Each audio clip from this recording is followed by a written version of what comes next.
चंद्रपूर जिल्ह्यातील राजुरा तहसील कार्यालयात एका शेतकऱ्यानं चक्क बैलावर स्वार होत प्रवेश करून कर्जमाफीच्या मागणीसाठी घोषणाबाजी केली।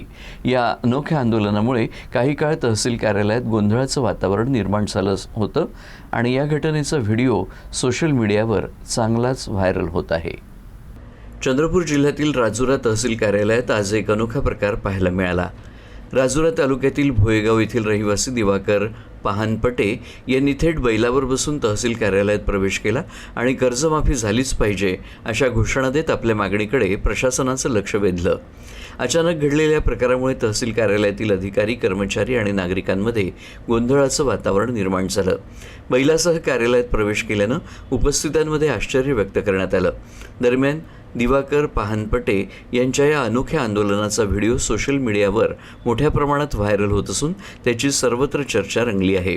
शेतकरी कर्जमाफीचा प्रश्न पुन्हा एकदा चर्चेत आला असून या आंदोलनाची पद्धत मात्र सर्वांचं लक्ष वेधून घेत आहे।